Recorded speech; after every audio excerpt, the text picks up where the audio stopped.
Kalian pernah gak sih ngerasa kayak coba aja dari dulu aku mulai ini, coba aja dulu aku ngambil keputusan ini, entah kalian ngomong atau entah kalian sekedar mikirin gitu. Coba aja aku dari dulu gini ya. Percaya atau enggak, sekarang adalah titik tersempurna kalian untuk memulai apa yang kalian pikirkan itu. Karena itu harus dilakukan sekarang juga. Yep. Tapi ini, kamu ngerasa gak sih kalau nulis resolusi itu sebenarnya gak penting? Dibilang gak penting, penting sih menurut aku sebenarnya. Walaupun aku tidak melakukan itu ya untuk tahun ini ya. Di umur-umur kalian kan kalian ambisius gitu kan. Pasti nulis resolusi 2024 1 miliar pertama gitu misalnya. Pernah. That's it. Makanya ya udah 2024 berlalu, ya udah gitu. Apapun yang terjadi di 2024 jadiin pelajaran. Jangan sesali gitu. Apapun yang kalian tidak mulai di 2024, mulai sekarang. Planku adalah mengikuti rencana Tuhan. Tapi kan ya kita tahu kita punya Tuhan. Cuman kan kita juga harus ngusahain plan sendiri kan? Betul. Tugas kita adalah hidup bertahan. Ini bukan yang kita bahas stoik yang terlalu stoik tuh begini ya. Bukan. Ini terlalu stoik. Cuman kalian menanyakanku gimana caraku menjalani hidup kan? Ya gitu okay. caraku. We don't judge and we listen. We listen and we don't judge. Salah lagi. Kembali.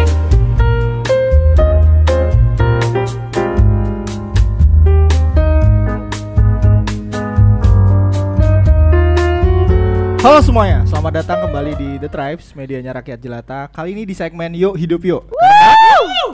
Oh, karena banyak orang hidup Tapi nggak benar-benar hidup. Ini gimana sih dua bocah ini? Kalian Bentar. Kalian tuh kru, udah lama ya di sini Iya. ya. Udah memperhatikan setiap podcast yang kita edit. Kenapa kalian masih salah? Gimana harus ngecat? nunduk kebiasaan di belakang kamera. Iya, fokusnya di belakang kamera kan. Oh, iya. gitu. Belum sempat ngematin kalian. Oke. Nggak bisa diterima. Jadi episode hari ini spesial banget ya, Mon ya. Kita kedatangan. Nggak kena tiap hari kedatangan mereka. Biasanya teman-teman ini ada di belakang kamera dan sekarang ada di samping kamera ya. Ujung kamera. Ya, ini ada Krisna dan Isan. Ya, oke, teman-teman. Ngapain kalian di sini? Kenapa ada mereka di sini? Iya. Emang kita mau bahas apa? Apa nih San? Bahas apa nih San? Bahas kita tuh identiknya dengan apa, Bli? Apa nih? Belakang Emang layar. kali Babu. Babu. enggak ya guys ya, kita enggak eksploitatif. Bantu. Kita tidak eksploit. Jadi gini, teman-teman. Sekarang 2024 kan udah mau berakhir ya. Nggak kerasa ini ketika video ini upload harusnya udah tinggal sebulan lagi lah 2024 itu berakhir. Kalian ngerasa waktu itu begitu cepat berlalu gitu gak sih? Sangat, Bro. Padahal kemarin tuh aku masih ingat aku tuh kemarin masih digendong sama ibuku loh. Oh, inget ya waktu digendong ya. Kejauhan San. Kalau aku ingetnya kayak waktu itu aku masih berenang di dalam Aduh. rahim gue. Aku masih di janganlah. Masih ruh. Janganlah. Masih belum di sana, belum diambil ya? Jangan. Iya, kayak waktu tuh begitu cepat gitu. Kayak kemarin baru aja tahun baru, tapi sekarang udah mau tahun baru lagi gitu. 2024 tuh kayak sekedipan mata udah hilang gitu. Wow. Tiba-tiba aja udah mau 2025 ya. Wow. Cepat Kamu sekali kedip ya. sekarang. Wah. 2025. Nah, Nah, di podcast kali ini kita bakal ngobrolin apa aja sih yang udah kita semua lewati gitu di 2024. Kita mulai dari siapa dulu? Siapa nih? dari Krisna mungkin? Boleh. Nah, Apa aja Bli yang udah kamu lewati selama 2024 ini? 2024 aku udah lulus kuliah D3. Oke. Dan istimewanya dapat diapresiasi lah dari kampus sebagai mahasiswa terbaik di jurusanku di prodi. Bentar. Keren. Ada berapa ratus mahasiswa? Nggak banyak sih. Oke, mahasiswa terbaik ya. Iya. Oke. Terus ya di setelah itu aku diajak dosen sebagai asistennya. Asisten dosen untuk ngajar di UPN untuk mata kuliah animasi. Oke. Nah, itulah momen aku belajar. Soalnya kan aku belum pernah ngomong di muka Depan umum, kelas gitu ya. Dan ngomongnya ya kayak gini. Oke. Terbata-bata. Terus logatku juga masih logat Bali. Jadi ya begitulah. Oke. Dan di akhir tahun ini aku juga mendapatkan musibah. Nenekku meninggal. Nah, itu sih. Ini perjalanan 2024 di aku. Ini Tribes gak dianggap Tribes sama dia? disebut loh, parah Gak loh. disebut sama dia. Iya lupa. Parah loh. Sama join tribes ya. Sama join tribes Oke. sebagai kru dan juga editor. Oke. Jadi dari 1 sampai 10 2024-mu seberapa seru menurutmu? 7 7 ya. 7 karena ya itu ada musibah di akhir. Mungkin kalau enggak mungkin bisa 9 sih. Oke. Gitu. Jadi ini semua berjalan sesuai bayanganmu 2024 Ya, bakal anjir. berjalan ya? Maksudmu? Ya, maksud aku Lumayan kecuali lah, tapi yang itu. itu enggak sih. Yang bagian itu Yang jelas bagian enggak itu enggak dong. sih, tapi Tolonglah. yang mahasiswa terbaik udah aku dapet lah ini pasti. Oh, iya, keren, Dapet lah. keren.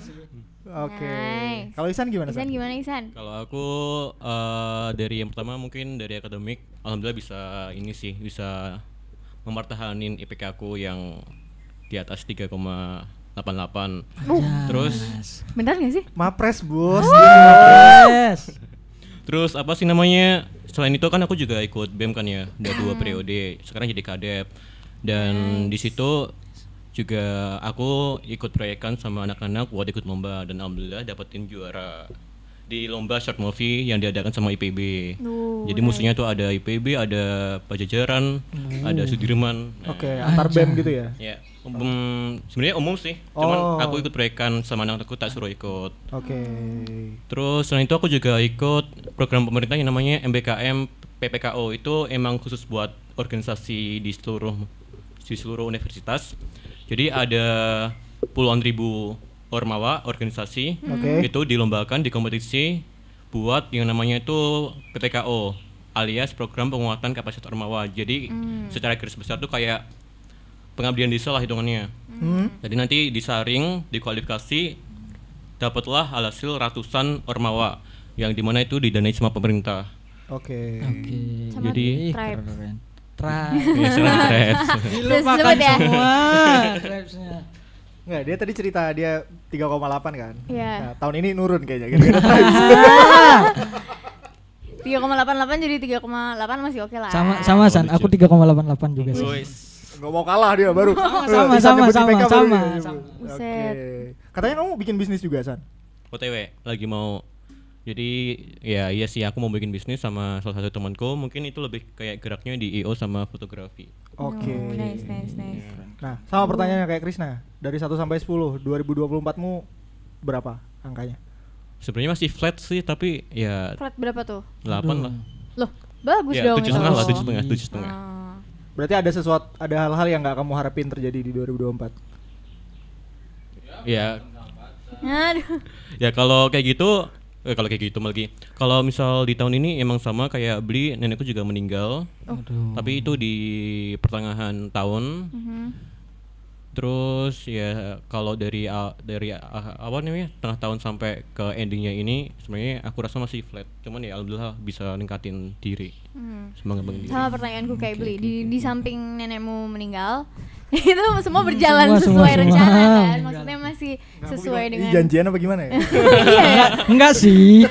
Enggak janjian. Mungkin apakah semua ketemu di berjalan sana. sesuai planmu. Kalau plan sesuai ya aku kan emang hitungannya kayak ngasih resolusi nih di tahun 2022 di tahun 23 aku ngasih resolusi buat di tahun 24 tuh ya pokoknya belajar banyak hal. Ikut organisasi buat ngembangin pengalaman, relasi dan juga ilmu dan juga digeret sama Mas Yodan di sini jadi ngembangin pengalamannya juga lah. Alhamdulillah dapat pengalaman sama ilmu yang sangat-sangat luar biasa. Oh iya. Sampai bikin binasa ya. Saking luar biasanya tuh sampai bikin binasa. Oke. Kalau kamu Mon? Kalau aku mungkin karena aku udah beda kali ya, maksudnya kalau masalah milestone kuliah atau akademik itu kan udah lama banget nih, aku udah 2 tahunan lah udah sejak aku lulus. Di lain itu sebenarnya tahun 2024 aku ini so far mungkin tahun terbaikku selama 5 tahun belakangan ini. Oke. Kenapa tuh? Karena justru karena banyak hal-hal yang aku nggak expect akan terjadi gitu. Tapi ini ada minusnya juga nih sebenarnya teman-teman, karena selama setahun ini aku tuh udah nggak bisa ngeplan. Dari awal tahun aku nggak pernah punya resolusi. Karena belajar dari beberapa tahun sebelumnya kayak resolusiku tuh banyak yang nggak tercapai gitu loh, malah bikin aku down kan. Jadi kayak ya udahlah, aku lebih kayak ya udah aku coba go with the flow tapi masih dalam kontrol ya. Gitu. Yang jelas aku tahu passionku apa, aku kerucutkan aja, tapi dengan segala opportunity yang sampai di aku, ya udah aku langsung terima aja. Aku langsung gas, aku langsung selalu coba, dan ya sekarang aku di sini, guys. Sekarang aku di sini. Di mana?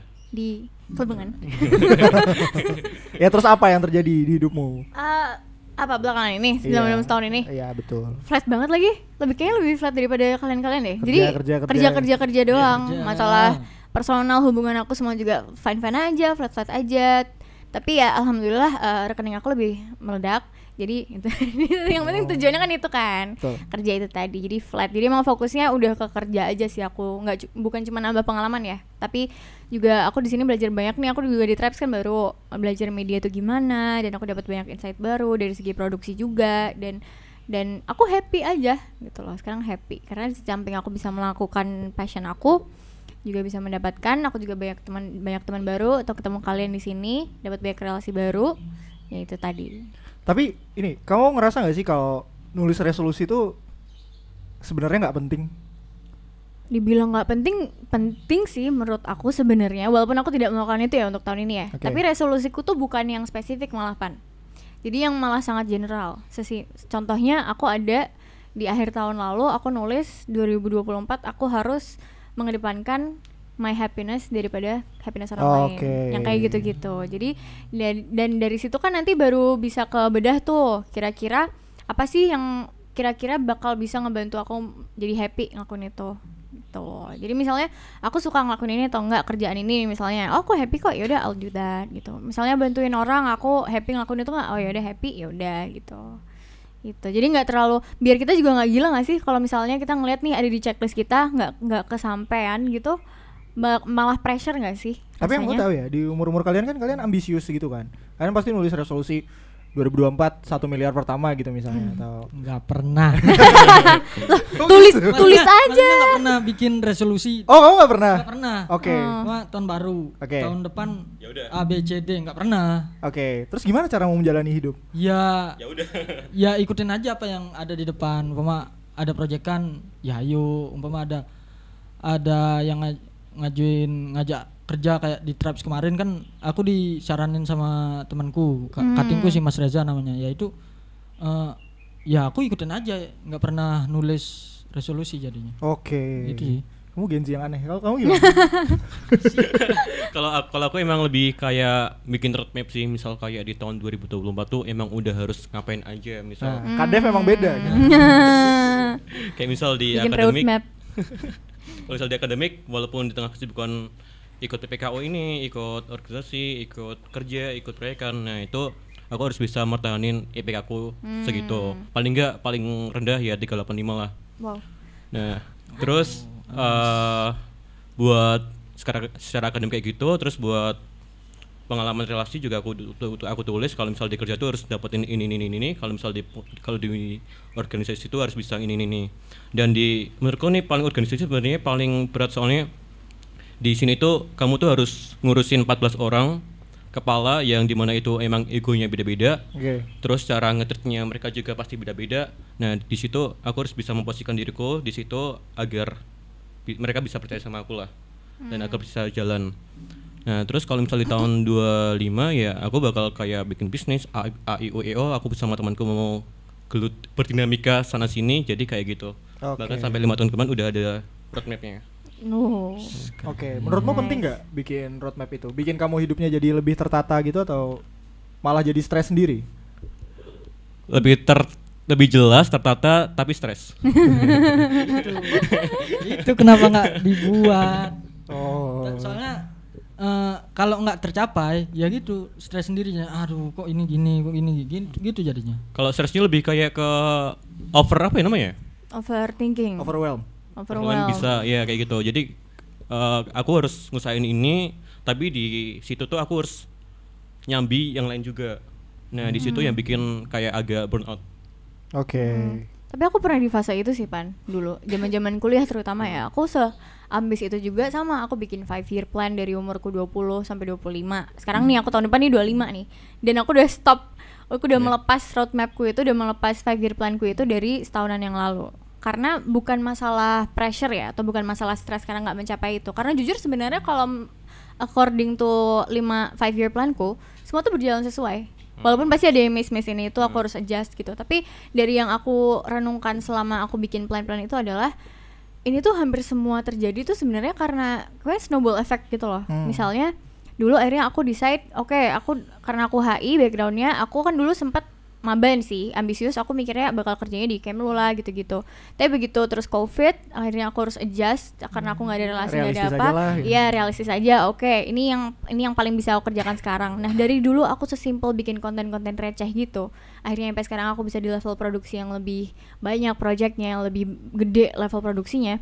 Ya udah, aku adjusting dari situ. Berarti untuk misalnya besok aku bikin PH aku sendiri atau apa, sekarang aku harus nguatin skillku di sini.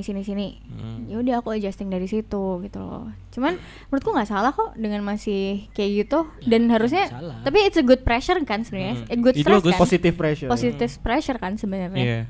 Jadi bisa ngembangin diri sendiri lah pokoknya. Oke. Aku bakal move ke pertanyaan selanjutnya atau topik selanjutnya, tapi untuk kesana aku bridgingnya pakai ceritaku dulu ya di 2024 karena nggak ada yang nanya dari tadi aku nunggu. Iya bener lagi. Dia nanya. Iya kenapa nggak kalian? Gak ada yang nanya.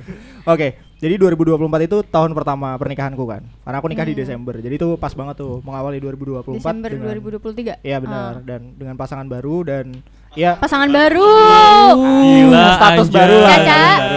Halo. Ya pokoknya ya tidur jadi bangun lihat orang, ada siapa nih gitu. Ya, jadi kaget gitu kan. Pokoknya 2024 tahun pertama pernikahan, banyak hal yang baru yang ku alami juga. Terus selain itu aku juga ini di kerjaanku yang dulu aku kan kerja di Jakarta. Jadi dulunya hybrid, terus mengharuskan aku harus onsite di sana. Nah, itu di awal tahun baru mulai ada kebijakan itu. Hybrid. Ini onsite. Okay. Jadi harus ke Jakarta tuh. Bayangin yang awalnya stay di Jogja dengan slow livingnya, dengan santainya gitu, terus pindah ke Jakarta dan harus menanggung pressure sebanyak itu di usia pernikahan yang sangat baru. Itu kan jadi pressure-nya tumpuk-tumpuk kan. Terus di tahun ini juga sama kayak kalian, aku juga kehilangan satu orang dan itu calon anakku lah. Harusnya Oktober ini lahir gitu. Tapi ya Tuhan berkata lain dan ya udah plannya kayak gini gitu jadinya. Lalu di pertengahan tahun aku mutusin buat resign karena aku ngerasa nggak worth it lah gitu untuk melanjutkan karir di Jakarta dan membangun studio yang sekarang kita buat podcast ini gitu, yaitu The Tribes gitu. Nah, banyak pertanyaan yang muncul gitu. Kenapa kamu memilih balik ke Jogja untuk memulai bisnis dan dengan segala macam ketidakpastian itulah gitu. Kamu udah pasti jadi karyawan di Jakarta, udah enak, UMR Jakarta lebih bahkan gitu. Kenapa kamu nggak ngangkut istrimu ke Jakarta dan ya udah survive di sana gitu, malah milih balik ke Jogja dan untuk membangun dan memulai segala ketidakpastian ini gitu. Semua hal itu akan dimulai dengan insecurity kan gitu. Banyak insecurity yang kayak gimana ya kalau ini nggak berhasil, gimana ya kalau aku ternyata gagal dan malah aku menjerumuskan keluargaku lah ibaratnya ke dalam jurang yang aku buat sendiri kan sebenarnya gitu. Kamu udah enak malah kamu milih yang kayak gini gitu. Nah, itu insecurity yang aku dapat di 2024. Nah, kalian punya nggak sih insecurity itu? Kalian gimana? Mana San? Kalau insecure sama berarti lebih ke pencapaian diri sendiri atau gimana? Iya, apa sih yang kamu worry gitu di tahun ini atau kayak aduh aku bisa nggak ya gitu? Kalau lebih kayak gitu aku sebenarnya nggak ada, cuman aku lebih orangnya ya kalau misal nggak bisa aku harus ngejar itu. Cuman kalau insecure sama pencapaian orang lain aku sering. Karena aku emang lingkungannya ya di organisasi ini kan banyak nih ya kadep-kadep yang hebat-hebat. Nah, salah satunya itu ada dia yang udah bisa bikin bisnis coffee shop. Itu di daerah Seturan. Nah, aku juga kayak agak shock di umur segitu dia udah bisa bikin coffee shop kayak gitu yang dimana tempatnya itu udah luas tapi juga udah rame. Nah, itu yang aku dorong buat semakin ningkatin nge-push diri sendiri lah. Terus juga ada temanku yang dia emang prestasi walaupun dia harus ngurus anak juga, tapi dia tuh masih bisa berprestasi dan juga dia ikut MSCB juga. Nah, jadi dari aku sendiri kayak ya ke pressure tapi aku lebih semangat buat motivasi diri sendiri gitu loh. Kalau dari aku kayak gitu. Gimana caramu mengatasi insecurity itu? Keep learning ya hitungannya. Keep learning. Kalau buat insecure sama orang aku sebenarnya insecure itu kan wajar kan ya. Tapi aku tuh nyoba buat push, buat belajar apapun. kalau misal aku kan udah ada roadmap-nya nih, di tahun ini udah harus gini. Nah, untuk mencapai target ini aku tuh harus ngapain? Ya udah aku harus belajar ini itu tuh. Oke. Jadi ya hitungannya udah terarah sih mau belajar apa dan mau kemana untuk mengatasi insecure itu. Jadi insecurity itu nggak pernah bikin kamu ngerasa cuman kayak kayaknya aku harus ngerubah planku ini deh. Enggak. Oh, nice. Karena banyak orang terus jadi goyah gitu Benar, kan. benar Melihatnya kayak orang lain, dia ngelakuinnya ternyata ini, berarti aku juga harus kayak gitu loh. Banyak yang kayak gitu. Kalau Uli gimana? Kurang lebih sama kayak Isan sih. Aku insecure di pencapaian orang lain. Di pencapaiannya ya di saudaraku sendiri, saudara sepupu. Dia udah kerja di luar negeri lah.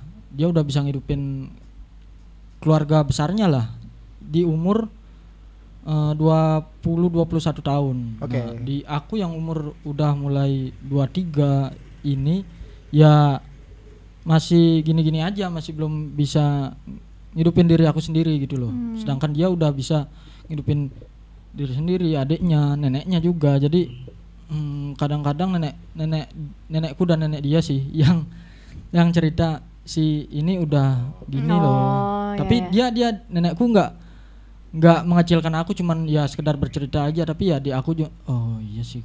Tapi kenapa agak ini ya. Terus cara mau mengatasi itu gimana, Bi? Ya itu aku selalu tetap ya ngikutin apa yang udah aku kerjain. Aku udah sejauh ini loh, udah ngikutin keinginanku. Aku pengen kuliah di Jogja, pengen di jurusan ini, dan aku tekunin juga di jurusan ini. Dan sekarang udah dapat kerja ya bagus lah, aku bisa ngidupin seenggaknya aku udah bisa ngidupin diriku sendiri. Itu sih jadinya. Mungkin itu. Kalau kamu ada nggak insecurity? Aku makin kesini makin nggak bisa insecure malah. Karena mungkin karena aku cewek juga ya. Jadi sebenarnya lingkup pertemanan aku, terutama circle aku itu semua cewek, itu beda-beda semua yang mereka tahap hidup mereka sekarang. Ada yang udah menikah, ada yang udah punya anak, ada yang kerja yang jadi di BUMN, ada yang mereka masih di startup, ada yang mereka di FMCG, ada yang di mana, beda-beda semua gitu loh. Pun kalau misalnya aku ngeliat teman-teman aku yang cowok, mereka juga ada yang usaha, ada yang apa. Jadi aku melihatnya tuh kayak, oh emang sebeda-beda itu gitu loh. Emang orang-orang tuh even yang walaupun mungkin goal mereka sama, mungkin di usia 25 udah ada 1M pertama atau 100 juta pertama dulu deh. Itu mereka mencapai itu tuh dengan cara yang beda-beda gitu loh. Ada temen aku yang mereka memilih secara konvensional dengan mereka kerja kantoran tapi yang cari yang emang 2 digit di Jakarta, ada yang fokus ke usaha di Jogja dan tetap bisa mencapai itu. Jadi aku udah nggak pernah ngerasa insecure lagi, karena ya udah emang berarti emang cara kita beda-beda aja gitu. Tinggal gimana caranya aku bisa memenuhi yang aku inginkan aja gitu loh dengan cara aku. Ya udah, misalnya pun aku mungkin bukan insecure ya, aku ngelihat orang tuh aku pasti kagum. Dan aku ya udah cari tahu aja dia gimana sih caranya dia mencapai ini. Oh, aku belajar aja dari situ. Jadi karena aku pernah merasa insecure dan itu jatuhnya di aku sendiri, pasti terus aku langsung kena mental, kepikiran ini itu. Ditambah sekarang pressureku dari keluarga ya lumayan lah, maksudnya mamaku aja sendiri itu adalah seorang wanita karir. Dan ini yang aku kagumi banget dari orang tuaku ya. Mamaku itu wanita karir dan papaku itu dari dulu aku kecil, dari aku wanita bayi. Karir juga? Bukan. Oh. Dia demi mamaku bisa mencapai karirnya sampai sekarang, dediku tuh rela jadi stay at home dad. Dan fokus untuk mendidik aku dan adik-adik aku. Jadi itu aja udah beda.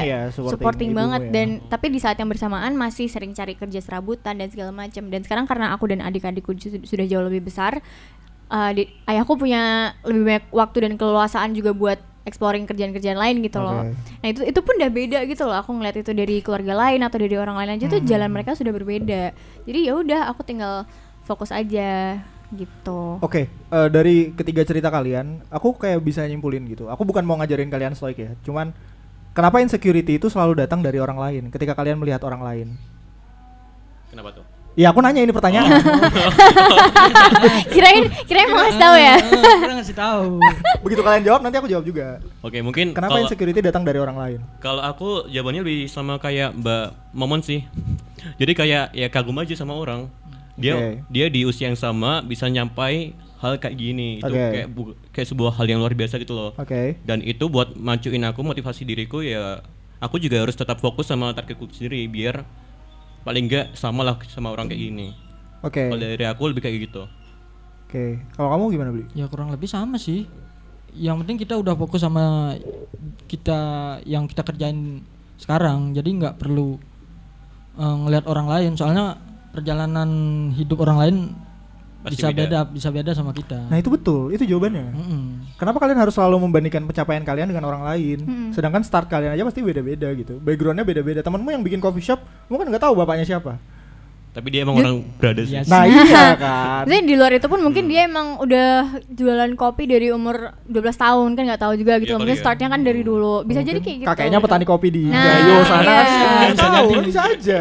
Iya. Tapi yang paling menurutku momen-momen orang sekarang, apalagi terutama aku nggak merasa dulu di waktu aku umurisan lah ya, mungkin 4 tahun yang lalu aku tuh nggak pernah yang se-insecure ini gitu loh. Kalau aku ngerasa juga efeknya karena sosmed gak sih? Maksudnya kita ngelihat banyak banget sekarang Betul. kayak pengusaha-pengusaha sukses muda, terus mereka ngasih Ngasih insight gitu. yes, dan mereka nggak cuman itu, mereka emang mengekspos kehidupan mereka yang wah, hedon dan segala macam. Terus kita jadi kayak kepikiran kan, tapi nggak tahu itu juga duitnya dari mana. Maksudnya kayak hal-hal sekecil itu gitu loh sebenarnya. Benar. Kalau aku tuh ya, makanya tadi kenapa aku bilang aku insecure-nya ketika aku mungkin gagal gitu. Ketika aku mungkin mengambil resiko yang sangat tinggi dan mungkin aja aku malah menjebloskan diriku sendiri gitu kan. Nah, aku tuh takutnya ya diriku sendiri, faktornya Bukan tuh karena diriku orang sendiri, lain. bukan karena orang lain. Yes. Aku nggak peduli orang lain ngomong apa, cuman ya kalau aku gagal resikonya bakal ini tuh. Jadi cuma antara diriku dan diriku. Nah itu jarang loh Pan, sekarang yang kayak gitu. Orang-orang pasti pasti karena orang Ya, lain orang kan. lain sih. Pasti karena ngeliat orang Karena lain. gini guys, kalau ketika kalian gagal dan itu adalah faktor orang lain ada di situ, kalian bakal menyalahkan orang lain. Setuju nggak tuh? Gitu. Kayaknya setuju. Kebayang nggak maksudnya? Iya. Nah, sedangkan kalau kalian hanya fokus pada diri kalian, kalau kalian gagal ya itu salah kalian gitu. Sekarang aku lagi di fase itu sih Pan. Maksudnya karena aku sekarang kan emang pengennya berwirausaha ya. Ketakutanku juga sekarang karena aku belum berkeluarga, maksudnya aku belum nikah, belum apa. Aku takutnya nanti aku malah semakin membebankan orang tua aku lagi dengan misal usaha aku gagal atau apa. Ini juga aku lagi mau ngeplan sesuatu yang aku masih menimbang-nimbang banget nih, nanti kira-kira risknya gimana, nanti apakah aku bisa mungkin tahun ke depan aku bakal bisa settle ini atau enggak gitu. Tapi cuma aku yang aku takutkan gitu loh. Tapi malah di usia-usia ini gak sih malah kita banyak eksperimen juga. Benar. Mumpung kalian belum nikah juga. Adalah benar. Belum ini. Betul. Makanya jangan sampai usaha kalian itu atau ya tadi ya apa yang kalian plan gitu terus ketika gagal kalian mencari kayak kambing hitam gitu. Ya. Karena kegagalan kalian gitu. Nah, tapi kalau ini kan sebulan lagi nih kita bakal udah tahun baru 2025. Betul. Aku fix quarter life itu. Fix nih. Nah, kalau udah krisis dari kemarin-kemarin. Nah, kalau kalian udah ada resolusi-resolusi atau bayangan nggak kira-kira dalam 2025 kalian mau mencapai apa? Apa yang ingin target kalian apalah gitu. Duluan beli. Apa? San aja. Aku ntar aja lah. Yaudah, Sweet. San aja. Oke. Mungkin kalau dari aku sendiri, kalau balik lagi karena aku masih kuliah dan sekarang udah semester 5. Hore. Habis lulus nikah enggak. Jadi ya amin. paling enggak di tahun 25 ini balik lagi karena aku backgroundnya di akademik ya minimal ngamanin IPK-nya dulu lah. 3,85 itu udah paling minim. Oke. Nggak boleh lebih rendah daripada itu walaupun di tengah kesibukanku ngurus bisnis ini atau nyambi ini. Dan untuk di tahun 25 mungkin aku juga banyak ini sih kayak apa yang namanya relasi sama dosen. Jadi mungkin nanti bakal banyak SKSD sama dosen biar bisa ikut risetnya mereka, biar bisa ikut proyekannya mereka, pokoknya bantuin mereka lah. Terus mungkin kalau misal di bidang bisnisnya juga mungkin bisa kali ya di tahun 25 valuasi bisnisnya udah kayak The Traps udah miliaran gini. Anjas. Boleh seperti itu. Tribes nggak tuh? Kalau dari aku kayak gitu. Oke. Mungkin kalau dari aku ya nyelesain studiku di S1 Oke. sama ya mempertahanin IPK ku ya kalau turun 387 lah ya. Turun 1 ya nggak apa-apa lah. Soalnya itu keinginan orang tuaku supaya ada title lah ya. Oke. Terus Haji beli kalau mau haji, title haji. Oh, Haji. boleh. Besok lah, besok belajar ya, besok belajar ya. Sama ya itu ngembangin skillku di bidang editing supaya soalnya dulu aku mikir idealisku CapCut apa sih gitu. Soal ya aku tapi nggak bilang ke orang CapCut apa sih, nggak pernah bilang gitu, tapi sekarang ya bener sih CapCut penting banget. Ya itu sih ngembangin skill di bagian editing dan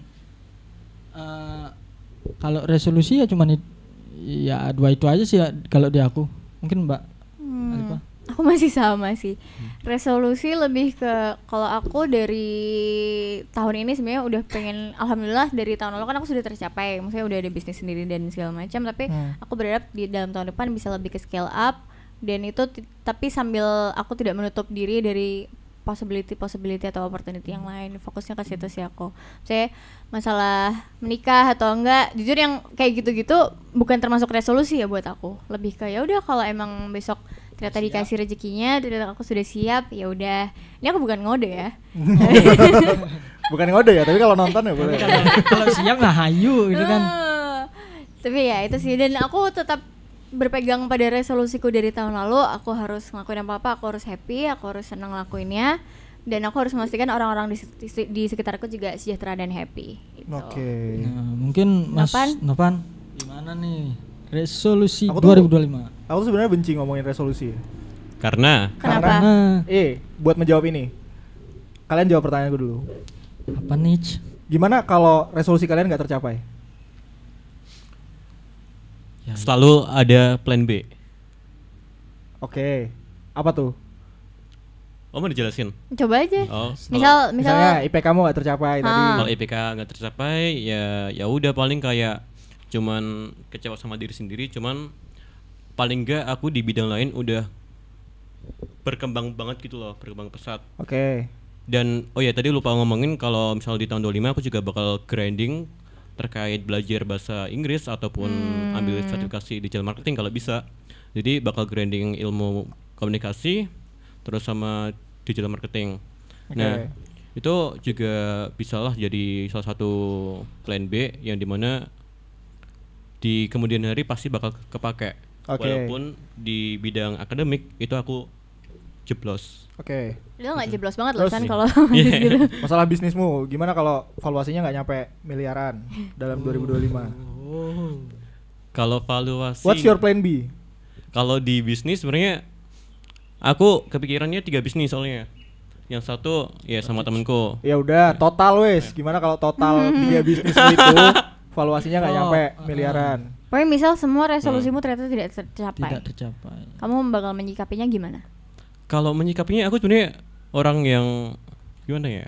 Agak cuek atau agak bodoh amat atau gimana ya? Pokoknya itu asal aku di situ berkembang tapi salah satunya turun itu nggak apa-apa.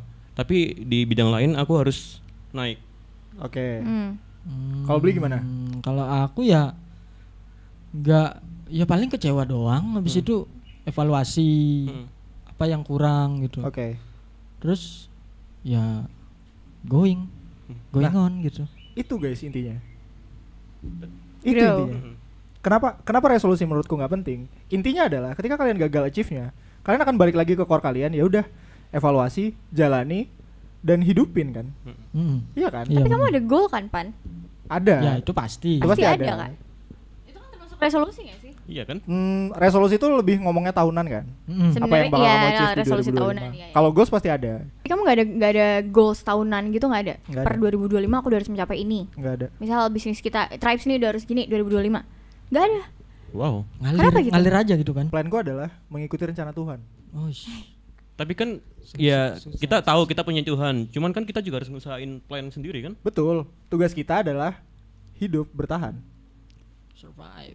Ini bukan yang kita bahas stoik yang terlalu stoik tuh begini ya? Bukan. Ini terlalu stoik. Cuman kalian menanyakanku gimana caraku menjalani hidup kan? Ya gitu oke. caraku. We don't judge and we listen. We listen and we don't judge. Salah lagi. Kebalik. Karena pada akhirnya kalian akan tetap apapun resolusinya, kalian akan tetap mengusahakan yang terbaik kan buat diri kalian. Ya udah resolusinya itu aja, bahwa 2025 aku akan menjadi orang yang lebih baik. Itu mirip-mirip aku sih. Yeah. Bahwa aku akan mengusahakan ini semaksimal mungkin. Apa yang aku jalani sekarang akan kuusahakan semaksimal mungkin. Tapi menurutmu itu ada hubungannya dengan kita yang semakin tua gak sih? Maksudnya aku melihat ada pola nih di sini. Ada. Sisi sini kan mereka Ada. lebih ambisius kan. Ada. Sementara kita Betul. kayak lebih ya udah emang begini realistis aja. Kamu nanya gitu. aku 3 tahun yang lalu, aku jawab kayak mereka. Itu dia. Kamu nanya aku 3-4 tahun yang lalu juga jawabanku sama seperti mereka. Ini bukannya kita ngomong kalian jangan stop untuk berambisi ya. Benar. Tapi mungkin kita karena sudah lebih, kita tetap punya ambisi, aku bisa bilang gitu. Cuman cara kita mendapatkan drive-nya itu yang pasti berbeda. Menurut aku itu sih Betul. sebenarnya. Karena dulu aku ambisius itu juga Tapi kan sebenarnya. sekelesnya kayak gitu ya. Kalau misal nanti kita beli paling 3 tahun lagi kayak mereka beli. Mungkin sih, mungkin. Mungkin ya nggak ada yang tahu. Kayak kami maksudnya kalian duduk di sini gitu ya. Biasa. Nah, oke. Aku punya closing statement yang bagus, guys. Gimana tuh? Closing Jadi- question atau statement? Iya, termasuk juga. Oke. Jadi kalian pernah nggak sih ngerasa kayak coba aja dari dulu aku mulai ini. Coba aja dulu aku ngambil keputusan ini gitu. Iya gak sih? Oke, Pernah gak sih ada di titik itu? Pernah. Entah kalian ngomong atau entah kalian sekedar mikirin gitu. Oke. Coba aja aku dari dulu gini ya. Pernah. Iya kan? Ya. Dan percaya atau enggak, sebenarnya adalah sekarang adalah titik tersempurna kalian untuk memulai apa yang kalian pikirkan itu. Karena itu harus dilakukan sekarang juga. Yep. Nice. Karena kalau kalian mulai itu dulu, kalian nggak akan punya kemampuan kayak sekarang, nggak akan punya knowledge yang sebagus sekarang, networking atau mungkin capital kalian juga nggak kayak sekarang gitu. Kalian bisa ngomong gitu karena kalian ada di titik sekarang. Maka sekarang lah waktu yang memulai, waktu yang tepat untuk memulai.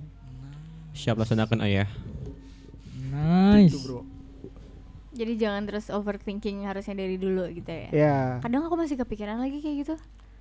Coba dari dulu aku gini Ya. gini. Tapi ya benar itu perspektif yang baru kayak oh ya juga sih aku nggak punya capital segininya, pengalaman dan segala macam. Dan yang penting tuh menurut aku kita nggak punya wisdom dan maturity untuk bisa menghadapi challenges yang bakal datang kayak sekarang gitu loh. That's it. Makanya ya udah 2024 berlalu, ya udah gitu. Apapun yang terjadi di 2024 jadiin pelajaran. Jangan sesali gitu. Apapun yang kalian tidak mulai di 2024, mulai sekarang. Atau tahun 2025 juga nggak apa-apa. Sebulan lagi kok. Tinggal jalanin Bentar lagi. aja kan. Tinggal jalanin aja. Tinggal kan? jalanin aja bener. Iya. Oke. Oke. Itu aja teman-teman. Very nice. Episode buat hari ini. Semoga kalian dapat sesuatu ya di episode ini. Thank you Krisna, thank you Isan, Alifa. Thank you, Thank Kak. you Nopan. See you on the next video, Video. guys. Jangan lupa Like, comment, and subscribe. Bye. Bye.